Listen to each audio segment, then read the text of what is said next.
Il faut que tu prophétises encore sur un grand nombre de peuples et de nations et de langues et de rois.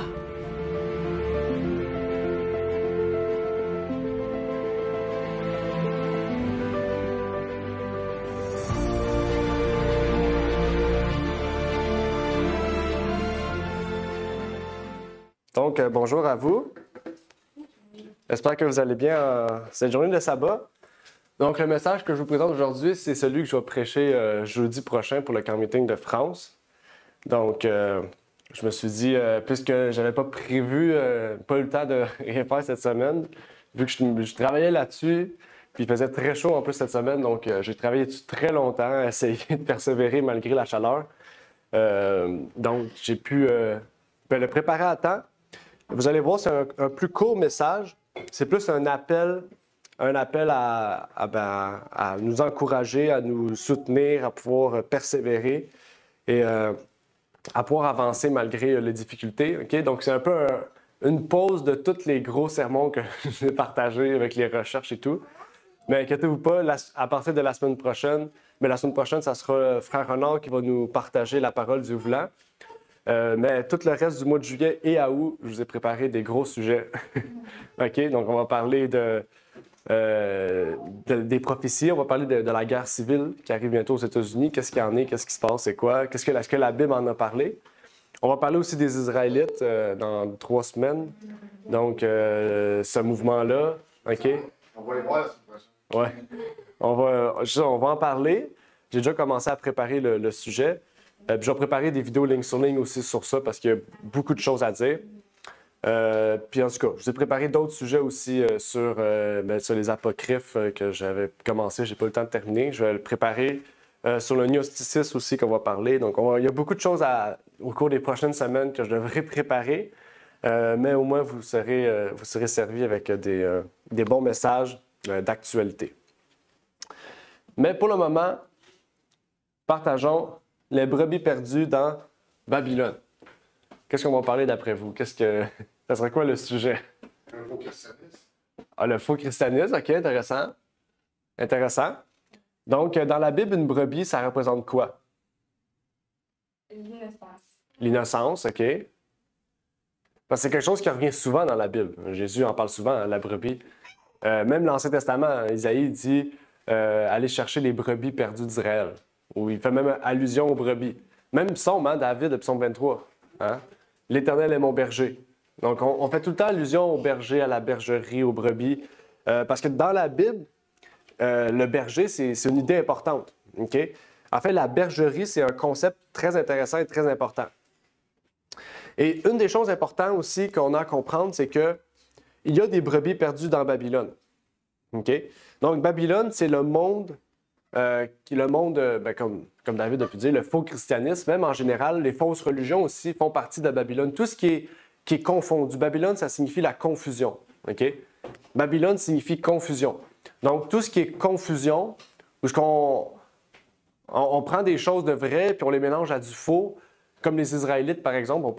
Puisqu'on en parlait, je vais faire un petit exemple. Par exemple, les fondateurs du mouvement israélite ont dit avoir reçu des visions de Jésus, que, avant, tout le monde était noir. Jésus était noir, Mozart, Asparet était noir, tout le monde était noir. L'histoire a été changée, puis ils ont eu des visions que ça a été révélé. Puis la plupart des personnes, les 2 fondateurs de l'Israélite, c'était des francs-maçons. Ouais. J'ai découvert ça juste hier.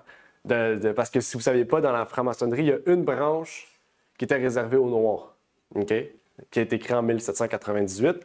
Puis tous les chanteurs noirs des années 20, 30, 40, 50, 60, 70, c'était tous des francs-maçons.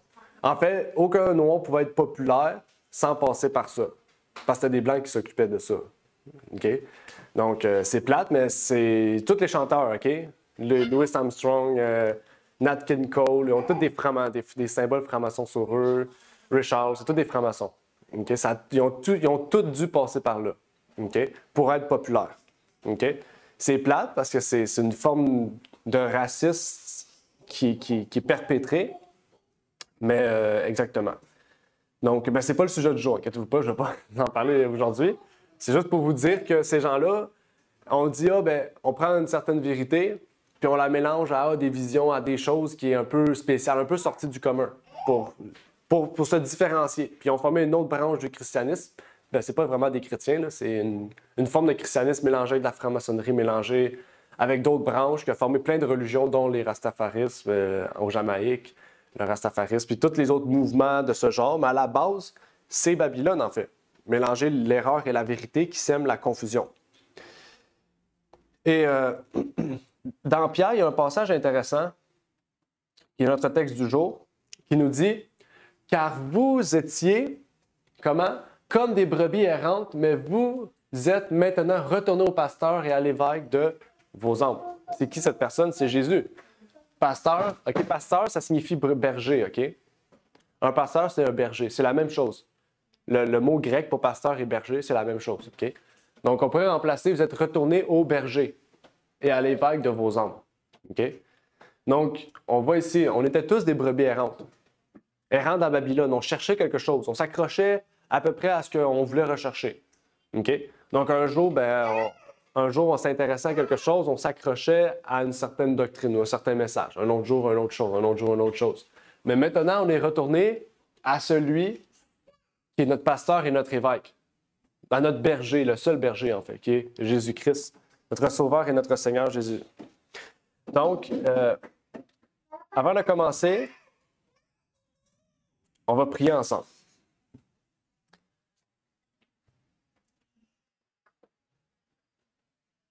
Notre Père est aux cieux, j'aimerais te remercier pour l'opportunité que tu nous permets de pouvoir maintenant partager ce sujet, nous encourager, nous fortifier en tant que Seigneur enfant, en tant que berger qui était errante et qui est retourné à la bergerie, Seigneur. Que tu puisses nous fortifier au travers de ce message, nous donner courage, nous donner force, nous donner sagesse pour continuer à évangéliser, continuer à aller chercher les brebis, Seigneur, qui sont perdues, qui se sont égarées peut-être, et qui veulent retourner à la bergerie, Seigneur, qui veulent peut-être même trouver la bergerie, Seigneur, et que tu puisses, Seigneur, nous permettre de vraiment être des fidèles serviteurs pour que nous puissions tous retourner à notre pasteur, à notre évêque, à notre berger, Seigneur, qui est ton Fils Jésus-Christ. Que tu puisses donc nous bénir en cette journée de sabbat, et c'est ma prière pour ces choses au nom de ton Fils Jésus-Christ. Amen. Dieu nous invite aujourd'hui à un message, à une œuvre, un travail important.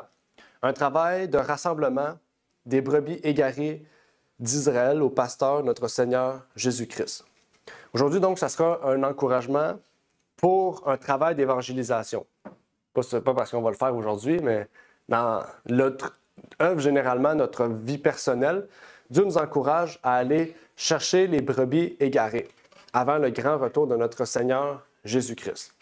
Même que c'est un appel important dans Apocalypse 18, 1 à 4, qui nous dit, plutôt Apocalypse 18, 4, 4 et 5, je ne sais pas pourquoi j'ai mal écrit, qui nous dit, puis j'entendis une autre voix du ciel qui disait, « Sortez du milieu d'elle, mon peuple, de peur que, participant à ses péchés, vous n'ayez aussi part à ses plaies. Car ses péchés sont montés jusqu'au ciel et Dieu s'est souvenu de ses iniquités. » Apocalypse 18 n'est pas un nouveau message, parce qu'on a vu ce même message-là dans Apocalypse 14, verset 7. Apocalypse 14, 7 dit « Babylone est tombée, donc sortez de Babylone. » Okay? Et il nous répète ce message-là, mais plus puissant, parce qu'il nous dit « Ses péchés sont montés jusqu'au ciel. » Donc, ce qu'on comprend, c'est que Babylone va empirer avec le temps, au point qu'elle va subir le même châtiment que l'ancienne Babylone. C'est quoi le châtiment de l'ancienne Babylone? C'est qu'elle n'existe plus. La Babylone, elle n'existe plus, elle n'a jamais été remise. À chaque fois que quelqu'un a essayé de la remettre, ça n'a jamais marché. Parce que Dieu avait dit une malédiction. Babylone va être réservée aux chiens. Va être réservée aux animaux, en fait. Puis depuis ce jour, il y a juste des animaux qui vivent là. Et c'est parce que Dieu a fait une malédiction sur Babylone. Et Dieu va maudire aussi ce monde-là par ses plaies. Les 7 plaies d'Apocalypse 16 sont réservées à Babylone. Mais avant que Dieu exécute cette sanction, Dieu dit que nous devons aller chercher ses enfants. Nous devons aller chercher ces brebis égarées, comme on a pu dire tout à l'heure dans le faux christianisme, dans Babylone en fait.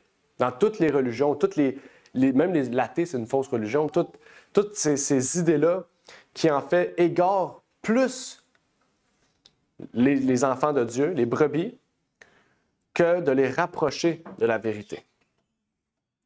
En fait, on voit que Babylone est rendue à un état catastrophique, à un état qui mène à la finalité. Et on s'en va dans les dernières prophéties. On s'en va vers la finalité, en fait, de l'accomplissement de toutes les prophéties.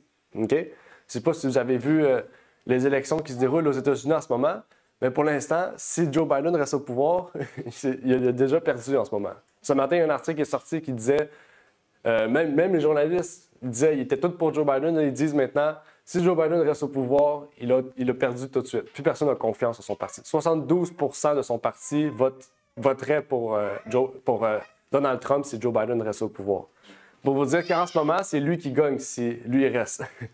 Donc, c'est pour vous dire que les prophéties vont dans la ligne droite, dans la dernière ligne droite, auquel ça va nous mener au retour de Jésus-Christ.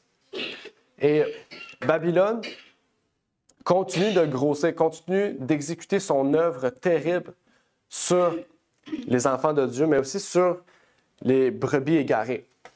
On peut lire ici une idée ou une compréhension du terme de Babylone qui nous dit « Le terme Babylone, dérivé de Babel et signifiant confusion, est appliqué dans les Écritures aux diverses formes de religion fausses ou apostates. » OK? Donc, ce n'est pas juste des religions fausses, mais des religions apostates. Donc, un faux christianisme est une religion apostate. Ce n'est pas nécessairement une fausse religion, mais c'est un christianisme apostat. Okay? Comme l'Église catholique romaine ou le protestantisme apostat, les Israélites, par exemple, qui ne se disent pas protestants, mais chrétiens, c'est un christianisme apostat. Donc, tous les systèmes religieux et tout le christianisme apostat deviennent des sectes. Il faut savoir, un christianisme apostat est une secte. Okay? Et même les divisions qui règnent dans l'Église sont un signe de Babylone, un signe de Babel, un signe de confusion. Et c'est pour ça que Dieu invite son Église à rechercher l'unité de la foi dans la vérité et d'aller rechercher les brebis égarées dans Babylone ou même tous les systèmes religieux.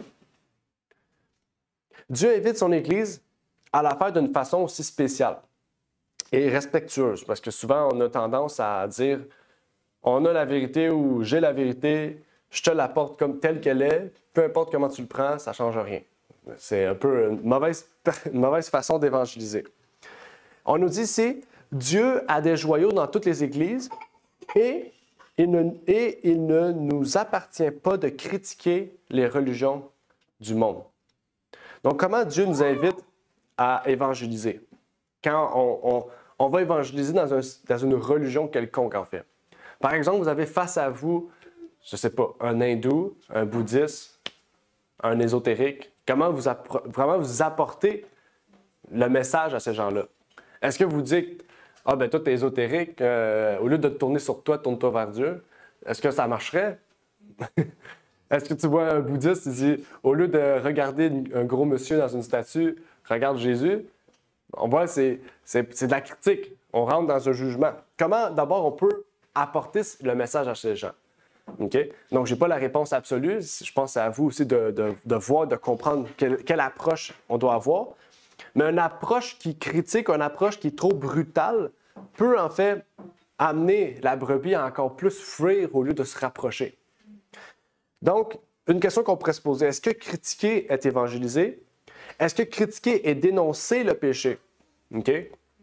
D'une manière fervente, il y a une différence. Il y en a qui vont dire, oui, bien Jean le fait aux Juifs. Les Juifs, ils savaient qu'ils commettaient le péché, ils refusaient de le reconnaître, c'est pas la même chose. Okay? Qu'une personne qui ne sait même pas c'est quoi un péché, qui ne sait même pas qui pêche, il faut faire une distinction.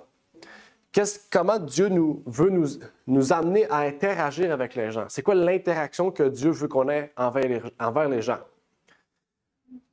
Ça, c'est important de le comprendre. C'est des questions que je vous invite à répondre aussi dans votre tête, personnellement. On va essayer de clarifier certains points. Dans le livre Évangélisé, un livre que je vous encourage à lire, surtout parce qu'il y a beaucoup de choses dedans qui nous invitent à mieux nous former quand on va évangéliser. Mais ici, je vous invite à lire une citation avec moi qui dit « Le désir et le plan de Satan visent à introduire parmi nous des extrémistes. » Bon, je pense que vous savez de quel genre de personnes qu'on pourrait parler. Autrement dit, des gens étroits d'esprit, critiques et rusés, très obstinés dans leur conception touchant la vérité. Ils seront intransigeants et chercheront à imposer certaines obligations religieuses, accordant une très grande importance à des vitiles, alors que par ailleurs, ils laissent de côté les points les plus importants de la loi. Le jugement de Dieu, sa miséricorde et son amour. Donc, on comprend. OK? Donc, déjà, on parle du jugement de Dieu, sa miséricorde et son amour. C'est des choses qu'on devrait mettre dans notre tête quand on veut évangéliser. Au lieu de critiquer, au lieu d'être fermé d'esprit puis de dire c'est la vérité, on dit juste ça ou on prend certaines choses qui nous intéressent. Ça dit à cause de l'influence de quelques-unes de ces personnes, le corps entier, donc l'Église, des observateurs du sabbat sera catalogué comme un groupe de bigots, de pharisiens et de fanatiques. Est-ce qu'on veut être considéré ainsi? Je pense qu'on en a des exemples. Hein? Je ne pourrais pas en parler là, mais la semaine dernière, on a eu des exemples comme ça. On invite des gens, puis pour ceux qu'on dit adventistes, on dit « Oh non, on ne veut pas ça, c'est des fanatiques. Hein? » Est-ce qu'on veut être catégorisé ainsi? Parce qu'ici, elle reprend les personnes qui sont catégorisées ici. Pourquoi? Parce qu'il y a trop de fanatiques dans l'Église. OK? Puisqu'on n'est pas adventiste, on est historique, on se distingue de ce groupe-là, et on doit justement ne pas commettre la même erreur que ces gens. Ça dit, du fait de ces individus, la cause de la vérité sera considérée comme dépourvue d'intérêt. Donc, ça, c'est quelque chose d'important. Ici, on parle beaucoup de ceux peut-être qui évangélisent dans le christianisme, sur les vérités fondamentales comme le sabbat. Comment on doit apporter la vérité? Comment on doit être désigné? Comment on doit être représenté? Okay? Le témoignage, en fait, qu'on laisse de l'Église, comment on doit le laisser? Okay?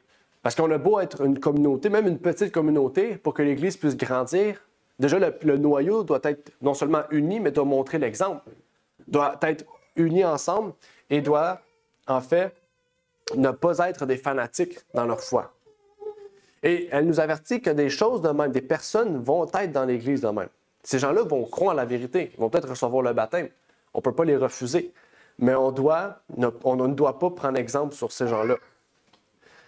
Peu importe où nous serons, on doit, oui, bien sûr, défendre la vérité, garder nos convictions, mais la vérité est aussi que la façon dont nous proclamons ou dont nous encourageons les gens à tendre vers la vérité révèle en fait la foi que nous avons. Si le caractère de Christ nous est imprégné, alors nous verrons les effets positifs de nos paroles et de nos gestes. Notre témoignage, le plus grand signe de notre foi est notre témoignage. OK? Je ne sais pas si vous le saviez, mais notre vie, notre foi, même sans parler, juste nos gestes, juste comment on est, c'est le plus grand témoignage que nous laissons de notre foi. On peut lire ici, « Chaque acte de notre vie affecte les autres, en bien ou en mal, sans que vous le sachiez. Okay? Notre influence tend vers le haut ou vers le bas. Elle est ressentie, mise en œuvre et plus ou moins reproduite par les autres. Si par notre exemple, nous aidons les autres à développer de bons principes, nous leur donnons le pouvoir de faire le bien. À leur tour, ils exercent la même influence bénéfique sur d'autres, et ainsi des centaines et des milliers de personnes sont affectées par notre influence inconsciente. Si par nos actes, nous renforçons ou poussons à l'action les forces du mal, possédées par ceux qui nous entourent, nous partageons leurs péchés et nous devrons rendre compte du bien que nous aurions pu leur faire et que nous n'avons pas fait parce que nous n'avons pas fait de Dieu notre force, notre guide, notre conseiller. Donc ici, elle nous parle qu'il y a des choses qu'on fait. Des fois, les personnes ne sont même pas à côté de nous, ils nous voient. Okay? Donc on ne parle pas, mais on fait un geste ou on fait quelque chose qui va amener les autres à dire « Ah, c'est comme ça qu'il faut faire » ou « Ah, c'est pas comme ça qu'il faut faire ». Donc, chaque chose qu'on fait affecte les autres. C'est pas obligé de parler, c'est pas juste nos paroles, c'est nos actions. Juste le sourire, la façon qu'on est aussi. Puis des fois, c'est inconscient, des fois, on fait quelque chose inconsciemment. OK? Puis c'est là, on va voir, on dit, OK, bien, si je le fais inconsciemment, c'est parce que c'est devenu une habitude. Il y a des choses inconscientes, comme conduire quand tu pars de chez toi. Tu n'as plus besoin de réfléchir qu'il faut tourner à droite pour aller sur l'autoroute. Tu le sais que tu le fais chaque jour depuis 10 ans. Okay? Inconsciemment, tu vas tourner à droite pour aller sur l'autoroute. OK? Mais si tu t'es trompé, tu tournes toujours à droite tandis que c'est à gauche depuis 10 ans, OK? À un moment donné, tu vas te dire, ben, qu'est-ce qui se passe? Pourquoi je tourne à droite si c'est à gauche? OK? Il va falloir que tu t'habitues à tourner à gauche au lieu de droite parce que tu as pris une mauvaise habitude. OK? Même si les gens, les voisins l'ont vu que tu tournes à droite et ils disaient, qu'est-ce qu'il fait? Il s'en va tout le temps travailler à gauche. On le voit à droite puis il repasse à gauche après. OK? Donc, c'est un exemple peut-être minable, mais c'est juste pour vous montrer que dans la vie, des fois, c'est comme ça. OK? On prend des habitudes de vie qui sont mauvaises, puis après ça, les gens, ils nous voient et disent, pourquoi tu fais ça? C'est inutile, c'est absurde ou c'est pas correct. Là, tu te dis, ah, c'est vrai. Là, il faut tout se réhabituer à faire le bien pour donner un bon témoignage. OK?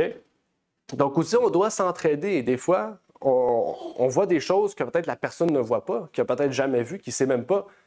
Puis si on l'aide, mais on fait ce que la Bible nous dit. Toute écriture est inspirée pour reprendre, corriger, instruire. C'est tout à le but de nous élever. Donc, si chaque chose qu'on fait pousse l'autre à s'élever, bien, lui-même va élever le prochain après. Puis le prochain va élever le prochain.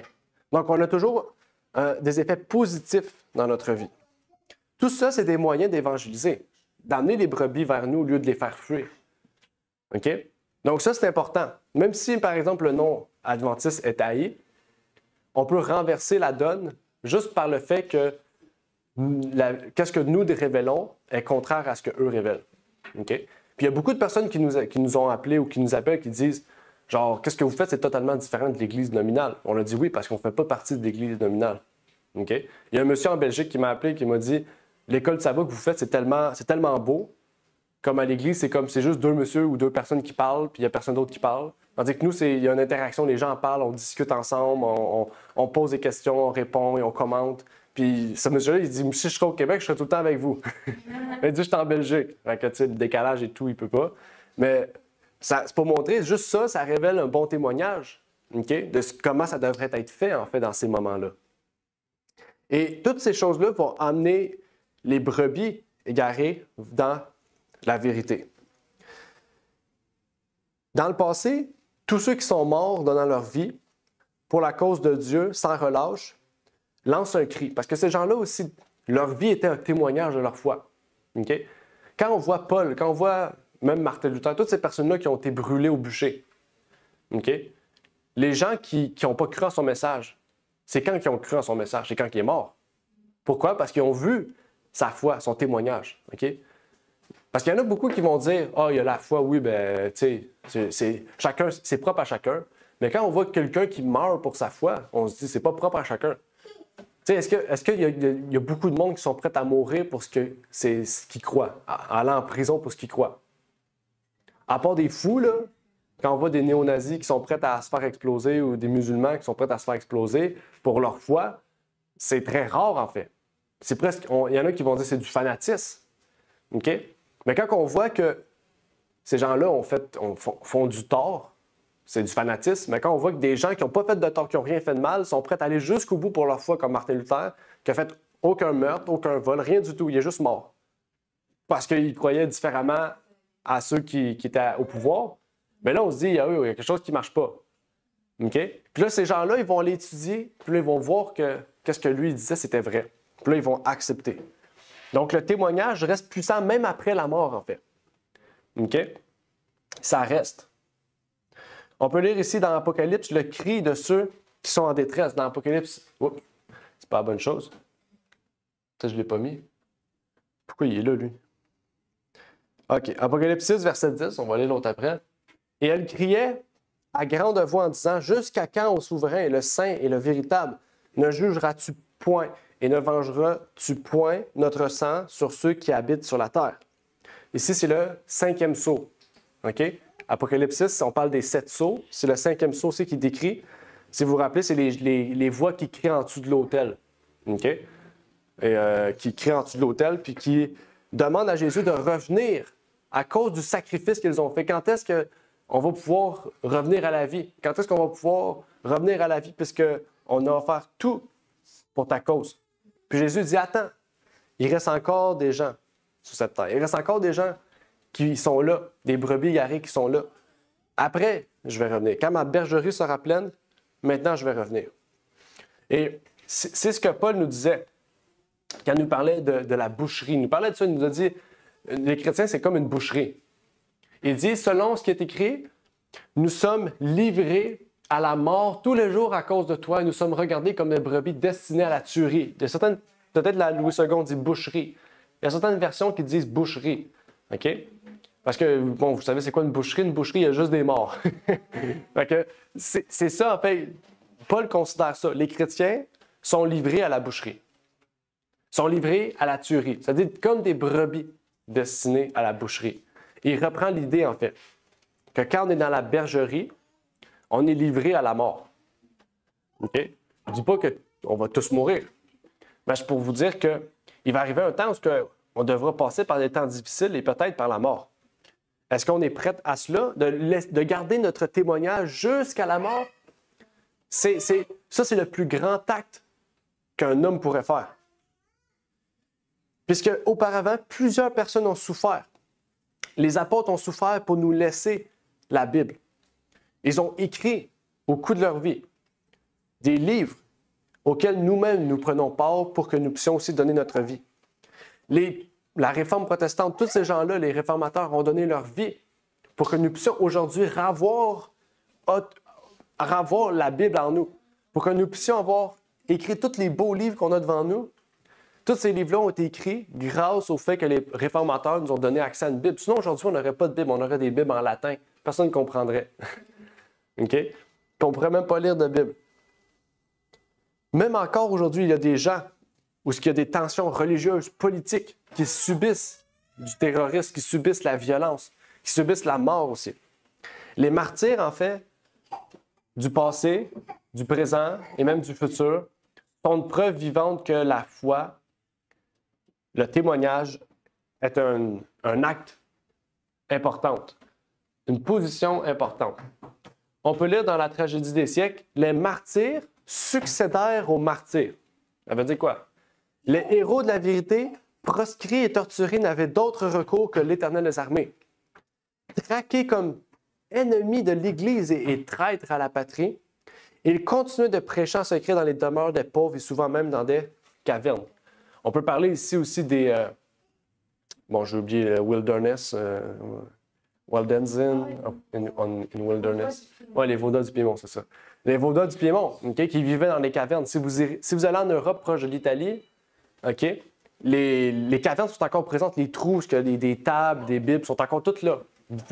Ce serait un beau voyage à faire. Allez voir ces endroits-là où les gens recevaient leur éducation, recevaient des formations pour travailler, okay, et ils pouvaient justement tout faire juste dans des cavernes. Ils faisaient tout dans des cavernes, ils ne sortaient pas. Ben oui, ils sortaient pour voir le jour, là, mais ils ne sortaient pas très loin, en fait, pour être formés ou quoi que ce soit. Et c'est un exemple grand, en fait, de ce que Dieu nous appelle aussi. Et ces gens ont été considérés traîtres à l'Église et traîtres aussi à leur patrie. Même chose aujourd'hui. On voit des gens non chrétiens qui ont pris des positions drastiques, fermes. Même, il y en a certains qui sont morts, soit pendant le COVID-19, soit pendant toutes les autres positions qui ont existé par la suite ou même avant. On voit des gens qui n'étaient pas chrétiens, qui étaient considérés comme illégaux, terroristes, complotistes. Ces gens-là aussi, quand ils vont voir la vérité en face, ils vont prendre les mêmes positions qu'ils ont prises auparavant. Okay? Quand Paul était si ferme contre le christianisme, pensez-vous qu'il n'aurait pas été si ferme pour le christianisme? Le caractère qu'il avait quand il était contre le christianisme a été le même quand il a été pour le christianisme. Okay? Au départ, il était prêt à tuer les chrétiens. Par la suite, il était prêt à mourir pour les chrétiens. Okay? Et c'est la même chose, en fait, quand on voit ces gens-là, okay, qui prennent des positions drastiques contre un message. Ils vont prendre les mêmes positions drastiques pour un message aussi. Donc, pour la vérité. En fait, aujourd'hui, nous sommes présents, soit sur Zoom, soit en personne, puisque nous avons eu l'humilité et la possibilité maintenant et passée de trouver notre bergerie en Christ, le bon berger. Le texte de 1 Pierre que nous avons lu, c'est personnellement à nous, en fait. Nous avons été errants, mais nous avons trouvé notre pasteur. Nous avons trouvé notre berger. Et maintenant, Dieu nous amène aussi à faire la même chose, à faire le travail de l'Ecclésia, le travail de l'Église, à savoir d'amener les gens à sortir de Babylone. Je ne sais pas si vous connaissez le pasteur Philip Keller. Pas Killer, Keller. C'est pas Philippe Tueur. OK? Non, vous ne connaissez pas? C'est un livre que je vous encourage à lire. Si vous lisez l'anglais, je l'ai en PDF. Si vous lisez le français, je l'ai en papier. Il a écrit un livre. Lui, c'est un ancien berger en Afrique du Sud qui est devenu pasteur.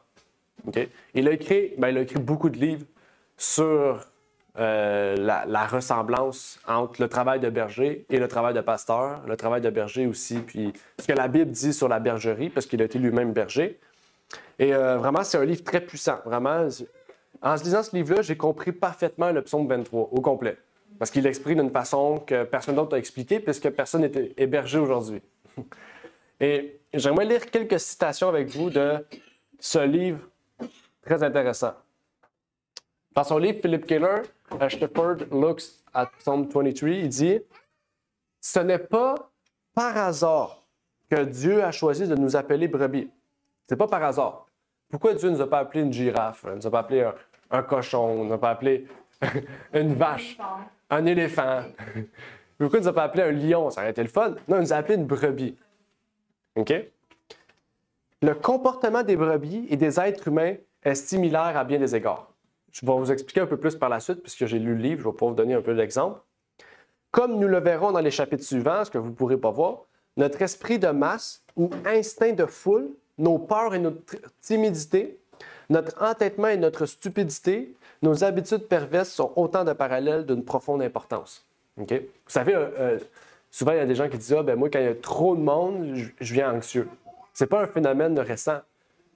Les brebis, quand il y a trop de brebis collées, qu'est-ce qu'ils font? Ils capotent. Ils stressent. Les brebis aussi sont anxieuses en public.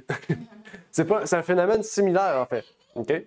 Aujourd'hui, on a écrit une maladie pour donner des médicaments puis dire que vous avez un problème. C'est pas un problème. Okay? L'homme est naturellement comme ça. Pas tout le monde. Il y en a qui sont plus que d'autres. Okay? Mais naturellement, quand il y a beaucoup de monde, on est quand même inconfortable. Okay? Il y en a qui sont plus que d'autres. Mais ça continue. Il dit, pourtant, malgré ces caractéristiques négatives, ça dit, le Christ nous choisit, nous achète, nous appelle par notre nom. Fait de nous les siens et prend plaisir à s'occuper de nous, tel un berger. C'est ce dernier aspect qui est en fait la troisième raison pour laquelle nous sommes obligés de reconnaître qu'il nous appartient. Il se met littéralement à notre disposition en permanence. Il intercède toujours pour nous. Il nous guide toujours par son esprit bienveillant. Il travaille toujours en notre faveur pour s'assurer que nous bénéficierons de ses soins. Bon, je peux vous expliquer certaines choses parce que j'ai lu le livre, comme je vous ai dit. Je vous invite à le lire si vous le voulez en PDF, en anglais ou en français papier aussi, il existe. J'ai quelques copies papier, je pourrais demander à mon dealer. Mais, parce qu'il n'existe pas en français, j'ai quelqu'un qui en a beaucoup. Là. Mais c'est ça. Lui, il expliquait qu'une brebis, par exemple, quand elle se retrouve seule, elle a 99% de chances de mourir. Okay? Elle ne peut pas vivre, en fait. Okay? Pour vous dire qu'il n'y a aucune chance pour une brebis qui est seule de survivre. Sans berger, une brebis meurt.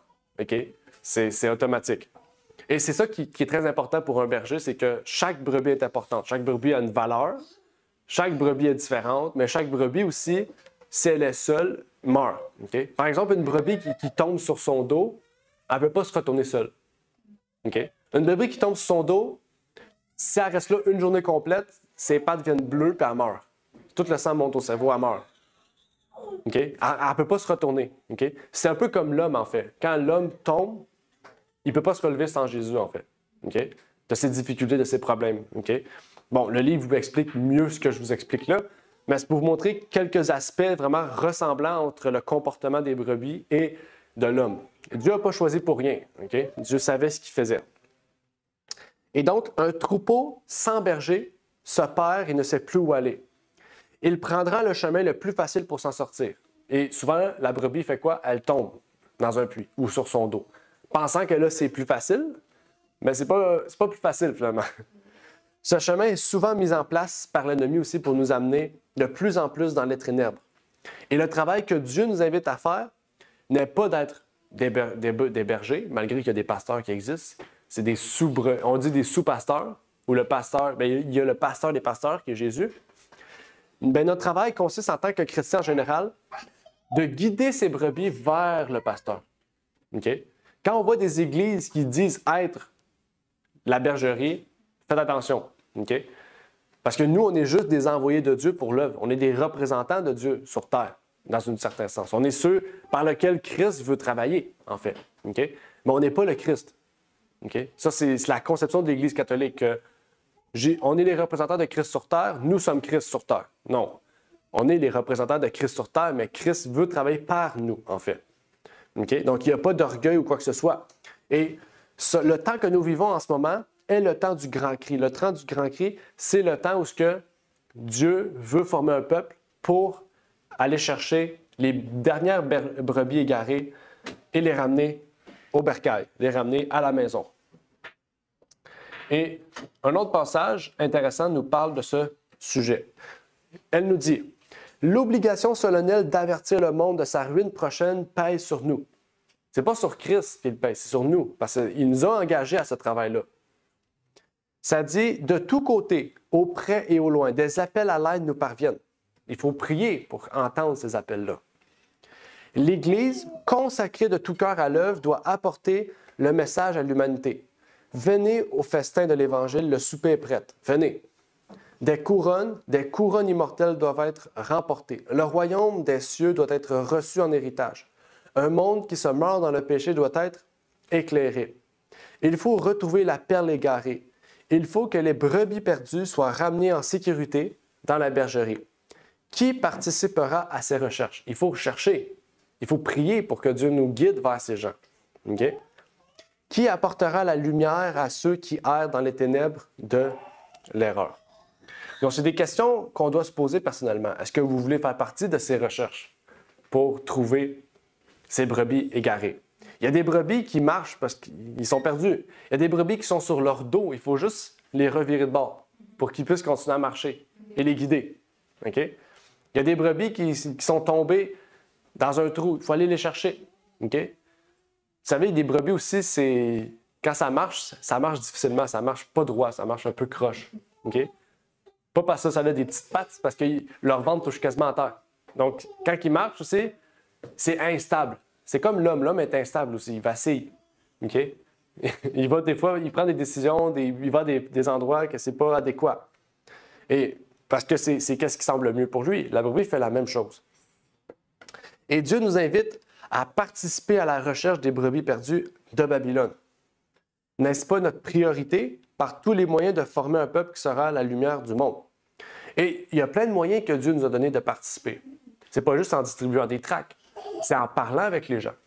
Des fois, il y a plein de façons. Hein? On peut aller visiter les prisons, on peut aller visiter les itinérants, on peut aller visiter même les personnes qui ont des problèmes de consommation. D'autres types de personnes, il y a plein de monde qui vivent dans des difficultés. Puis s'ils auraient Jésus, ils pourraient s'en sortir. Okay? C'est à l'Église aussi d'organiser des groupes de même. Okay? On peut faire ça une fois par semaine, on fait des groupes d'hommes, par exemple. Les hommes viennent, je ne sais pas, ils parlent de leurs problèmes. Ça peut être de consommation de cigarettes, peu importe. Juste ça, puis en même temps, on met une atmosphère chrétienne, juste ça pour amener des hommes à Jésus. Chacun a des dons différents. Okay? Il y a des choses que moi, je n'ai pas vécues, que l'autre personne a vécues, qui peut aider aussi, parce qu'il a vécu cette situation-là, puis il peut aider aussi à faire passer ces personnes-là par-dessus ces difficultés. Donc, en tant qu'Église, il nous faut, par tous les moyens, que ce soit par des ouvrages, que ce soit par des rassemblements, des groupes, savoir c'est quoi le besoin. Aller aussi socialement, s'impliquer socialement, savoir c'est quoi le besoin. Est-ce qu'eux, ils ont besoin de certaines personnes avec des capacités à pouvoir aider? En fait, Dieu nous invite par tous les moyens à semer un réveil et une réforme. Okay? Il y a plein de gens qui aimeraient peut-être arrêter de fumer, mais que ça n'a jamais marché. Peut-être que toutes les fois qu'ils ont essayé, ils n'ont jamais eu Jésus dans leur vie. Des personnes qui veulent essayer d'arrêter de boire, peut-être. Des personnes qui ont d'autres problèmes, peut-être des problèmes de jeu, des problèmes d'autres consommations. Et Dieu nous invite à nous former ou à aller justement chercher des gens de référence, des groupes, ou peut-être même à former des groupes puisque peut-être il n'y a pas de groupe chrétien qui existe de ce type, pour aider ces gens-là, en fait. Il y a même certaines personnes qui auront quitté la foi, qui vont revenir dans la vérité aussi. Des gens qui ont quitté la foi pensant qu'il y avait mieux ailleurs, et en allant chercher mieux ailleurs, mais bien, ils ont trouvé que c'était pas mieux finalement. Ils ont vu que finalement, il y avait des erreurs aussi dans ces groupes-là. Et donc, à tout prix, il nous faut aider notre prochain. Et pour ça, notre message central, ou plutôt le fondement le plus profond que nous devons avoir dans notre cœur, c'est la justice du Christ. Puisque la justice du Christ va nous rendre parfaitement aptes à pouvoir servir notre prochain.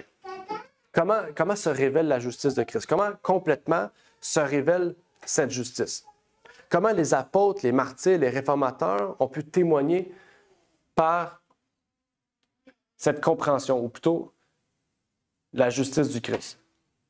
Dans Hébreux 11, 39 et 40, on nous dit « Et tous ceux-là, ayant obtenu un bon témoignage par leur foi, n'ont point rapporté les biens promis, Dieu ayant pourvu à quelque chose de meilleur pour nous, afin qu'ils ne parvinssent pas sans nous à la perfection. » Comment ces gens-là ont été sauvés? Car ils ont rendu un bon témoignage de notre foi. Comment on peut rendre bon témoignage de notre foi? Il y en a qui vont dire, OK, bien, c'est juste la foi qui nous sauve.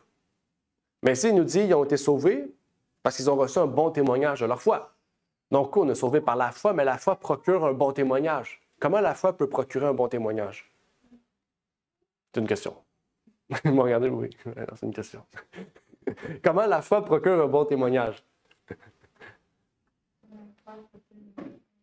Par les actions? Par les actions, par ce qu'on fait, en fait. Abraham, comment Abraham a pu être sauvé? Il y en a qui vont dire, bien, par la foi. Mais qu'est-ce qu'il a fait pour qu'il soit sauvé? Il a tout quitté. Dieu lui a dit, fais circoncire toi et ta famille, qui sera un signe pour les générations prochaines. Abraham a dit, je le fais. Même s'il avait 90 ans, ça fait extrêmement mal de se faire circoncire, il le fait. Okay? C'est pour vous dire, ça, c'était des actions qui étaient le résultat de sa foi. Okay? Il y en a qui vont dire, ben non, ça, c'est parce que tu crois à la loi. Non. La foi nous pousse à obéir. Et la justification par la foi, la justice du Christ nous pousse à voir que nous sommes pécheurs et que nous voulons ressembler à Christ, donc être parfait. Et pour ça, il nous faut quelque chose. Il nous faut, OK, comment tu veux savoir conduire? Tu acceptes que tu veux conduire, mais tu n'as pas de livre qui te montre comment conduire. C'est absurde. Si tu acceptes de vouloir conduire, tu payes pour conduire, eh bien, tu prends un guide qui va te montrer comment conduire.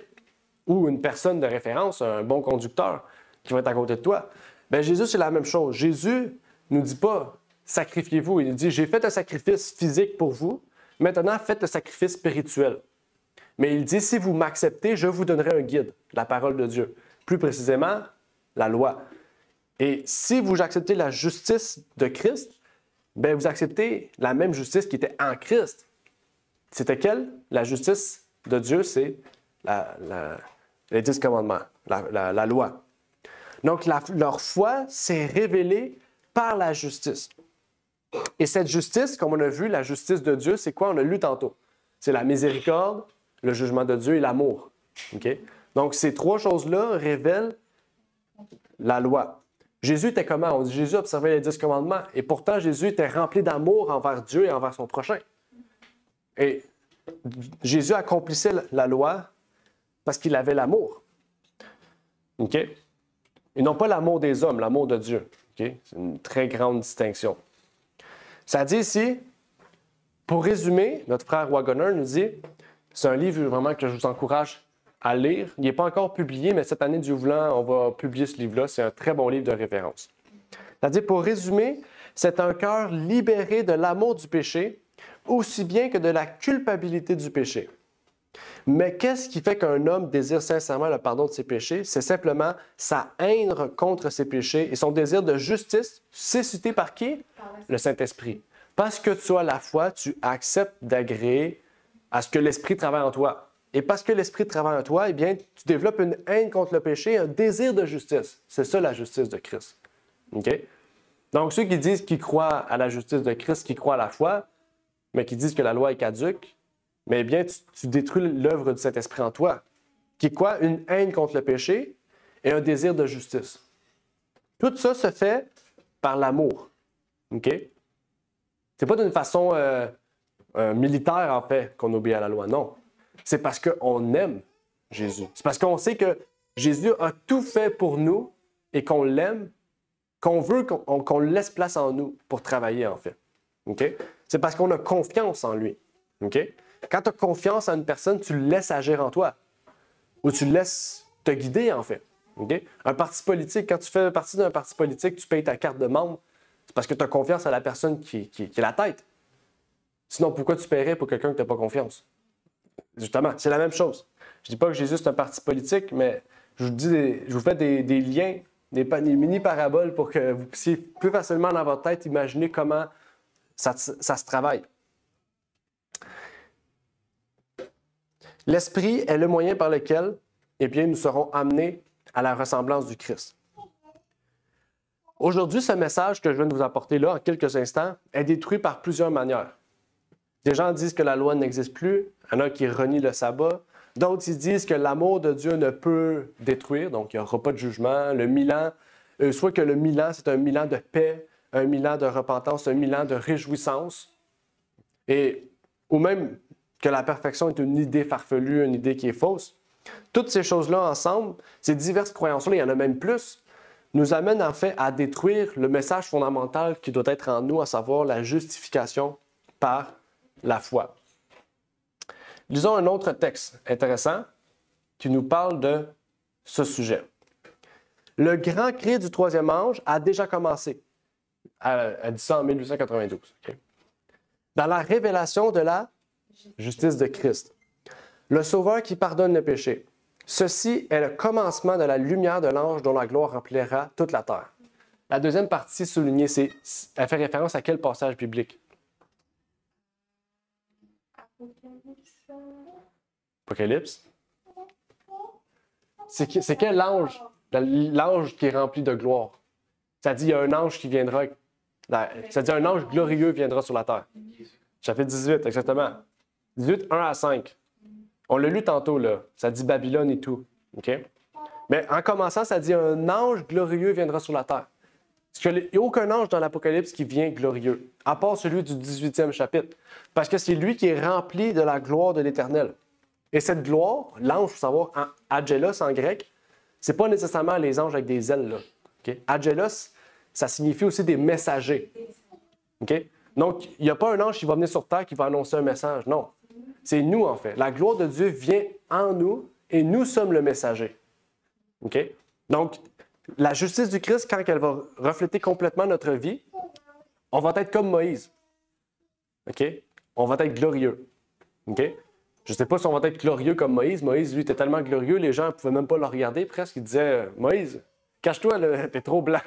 Tu as trop de lumière. Mais ici, c'est important. À l'époque, en 1892, les adventistes, même les autres, avaient refusé le message de la justice du Christ. Mais aujourd'hui, on l'a accepté pleinement et c'est pour ça, en fait, que les prophéties se sont enclenchées, en fait, jusqu'à un point de non-retour. Et le grand problème de l'Église en général aujourd'hui, c'est que la justice du Christ n'est pas complètement dans notre cœur. Il nous faut, en fait, l'accepter. OK? Et quand on va l'accepter, personnellement, eh bien, de façon collectivement, le message va avancer. En fait, il est fondamental de comprendre que Christ est notre justice et que notre foi en lui, le seul Fils engendré de Dieu, nous poussera à vivre une vie de sanctification. Pourtant, la justice de Christ est beaucoup plus que cela, puisqu'on a vu dans la Bible qu'il y a la foi en Jésus, qui est primordiale, mais il y a la foi de Jésus. Et la foi de Jésus, c'est le témoignage de Jésus qui se trouve dans les 4 évangiles. C'est la vie de Jésus. OK? Et ça, c'est la sanctification. C'est le moyen par lequel nous sommes transformés en l'image du Christ, de gloire en gloire, comme un miroir. Ça dit comme un miroir, vous êtes reflétés dans le miroir. C'est Jean qui nous parle de ça. En fait, la loi est une pièce du puzzle centrale aussi dans la foi. En fait, c'est le moteur central qui est révélé. Et la loi, étant le moteur central, est l'amour envers Dieu et envers notre prochain. Donc, la nécessité de ça, ce qu'on vient d'expliquer, la justice du Christ en nous, est la nécessité pour avoir une Église unie, Parce qu'une Église unie se base sur le fait que nous pensons aux autres au lieu de nous. Quand on pense à nous, on va mettre nos opinions en avant. On va mettre nos désirs avant. Ah, moi, je veux être le boss. Okay? L'égoïsme. Ça, c'est terrible. C'est ce qui est le plus fort dans l'Église. L'orgueil est presque... Bien, l'orgueil, c'est le péché de tous les péchés. Okay? Parce que quand tu veux quelque chose, toi, tu as un besoin, tu veux quelque chose, tu vas le voler, tu vas tuer, tu vas commettre l'adultère, tu vas convoiter. L'orgueil, c'est le centre de tout. Quand on pense à nous plutôt qu'aux autres, eh bien, on détruit les 10 commandements. Okay? Donc, l'égoïsme dans l'Église est très présente. Okay? J'ai beaucoup d'histoires là-dessus aussi, je suis sûr que vous en avez aussi. Mais il y a plein de choses dans le même. Des gens qui refusent de travailler avec une autre personne parce que c'est pas lui la tête suprême. Okay? On en voit souvent de ça. Ah, ben, vu que je vais être la queue au lieu de la tête, j'ai pas envie de travailler. C'est plate, c'est l'orgueil, ça, en fait. OK? Et pour vrai, normalement, on devrait se dire, bien, peu importe où est-ce que je suis, tant qu'on est unis et qu'on travaille, parce qu'on a le même message, qu'on avance. Mais non. Et ça fait pas juste des brebis, mais ça fait des bergeries qui sont égarées aussi. Des bergeries de plus dans Babylone. Et c'est là qu'on voit que l'organisation est primordiale. On peut lire ici, ce sera notre dernier texte du jour. L'unité des chrétiens est un organe puissant. Elle indique de manière puissante que ceux qui la possèdent sont des enfants de Dieu. Elle exerce une influence irrésistible sur le monde en montrant que l'homme, dans son humanité, peut participer à la nature divine après avoir échappé à la corruption qui règne dans le monde par la convoitise. Nous devons être un avec nos semblables et avec le Christ. Et en Christ, un avec Dieu. C'est alors qu'on peut dire de nous, vous êtes complets en lui. Donc ma question, est-ce qu'on veut être complet en lui ou incomplet? OK? Donc dans la Bible, quand ça dit qu'on peut être complet, personnellement dans notre vie, on ne peut pas être complet sans l'unité dans l'Église. Donc quand une personne dit « Ah, je peux adorer chez nous tout seul », tu ne seras jamais complet. Hein? On ne peut pas être complet. L'Église, ce n'est pas juste moi. Oui, l'Église, c'est des personnes, ce n'est pas une personne. La Bible dit où il y a 2 ou 3 personnes, donc 2 ou 3 personnes forment une Église, on peut être complet à juste 2 ou 3. Mais tout seul, on ne peut pas être complet. Okay? Et donc, c'est à notre travail aussi. Il y a des gens qui sont tout seuls parce qu'ils se disent, ben, je ne peux pas me déplacer, j'ai des difficultés j'ai des problèmes physiques ou mentaux, je ne sais pas. On ne peut pas se déplacer. C'est à nous, en tant qu'Église, de dire, on doit faire du covoiturage, on doit aider à ce qu'on puisse être unis ensemble, qu'on puisse être une Église unie, une Église complète.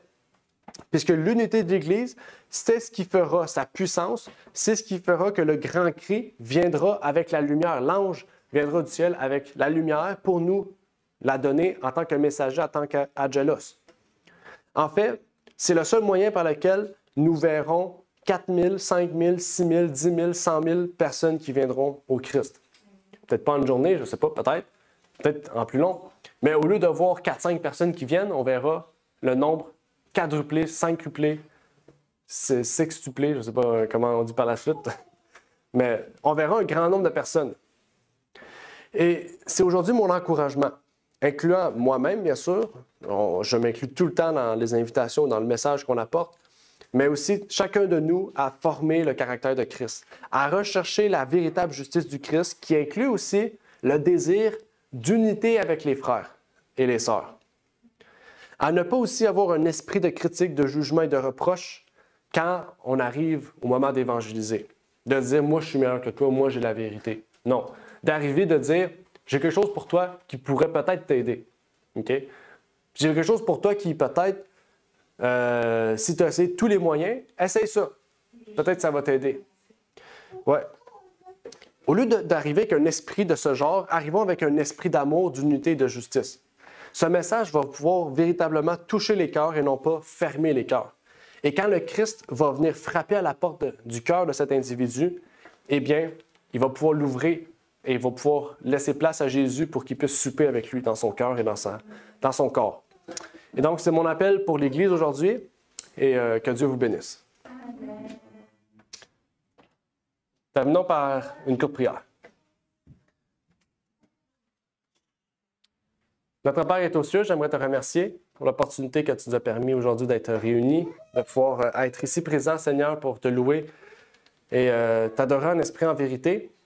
Que tu puisses bénir chacune des personnes, Seigneur, ici présentes, ceux qui sont avec nous sur Zoom. Que tu puisses permettre que nous puissions nous réunir, Seigneur, de plus en plus en présentiel, Seigneur. Que tu puisses nous guider vers l'endroit où tu veux que l'Église puisse être pour que nous puissions nous réunir en présentiel. Que nous puissions faire du covoiturage, nous entraider, Seigneur, nous unifier. Jésus-Christ revient bientôt, Seigneur. Et vraiment, tu veux qu'une Église puisse être unie, une Église puisse être complète, Seigneur. Et comment peut-on être complet si nous sommes chacun, Seigneur, dans nos demeures respectives et que nous sommes éloignés, Seigneur? Nous ne pouvons même pas nous voir, nous ne pouvons même pas nous donner la main, nous partager nos problèmes ensemble, discuter ensemble, nous voir, nous visiter, Seigneur. Et donc, que tu puisses faire en sorte que ton Église puisse être unie, Seigneur. Que tous les groupes que tu as mis en place, le groupe de prière, le groupe duo de prière aussi que notre frère Honor a initié, qu'ils puissent perpétrer, Seigneur, continuer. Tu vois l'importance de ces groupes. Le groupe aussi, le club de lecture aussi, même les réunions de sabbat, Seigneur, le groupe de partage. Peut-être qu'il y aura d'autres groupes, Seigneur, qui vont se créer un groupe de soutien peut-être pour les familles, un groupe de soutien peut-être pour les couples, peut-être pour d'autres personnes, Seigneur, les problèmes de consommation, etc., que tu puisses vraiment mettre dans le cœur de ton Église toutes les choses qui permettront d'amener des âmes à ta vérité, à ton message, Seigneur. Que tu puisses aussi particulièrement toucher le cœur du frère Evan, Seigneur, auquel nous avons vu la semaine dernière, qui travaille depuis 2009, Seigneur, avec les jeunes de Montréal-Nord, Seigneur, et qui nous a montré un intérêt de pouvoir travailler avec nous pour que nous puissions aussi amener les jeunes à te connaître, amener les jeunes à sortir des gangs de rue, des problèmes de consommation, peut-être même les problèmes de famille, peut-être même les parents qui n'ont pas, Seigneur, pour qu'ils puissent trouver un vrai Père, Seigneur, qu'ils puissent te trouver toi, ainsi que ton Fils Jésus-Christ, Seigneur, et qu'ils puissent retourner à la bergerie, Seigneur, qui attend juste que les sièges puissent être complets, qui attend juste que la bergerie puisse être complétée, Seigneur. C'est ma prière donc pour ces choses, au nom de ton Fils Jésus-Christ. Amen. Merci d'avoir écouté cette vidéo. Si vous désirez rejoindre l'œuvre au Québec, veuillez nous contacter par email à asjh1889 de Terrebonne @gmail.com et via Facebook à commercial asjh1889 de Terrebonne. Merci à vous et que Dieu vous bénisse.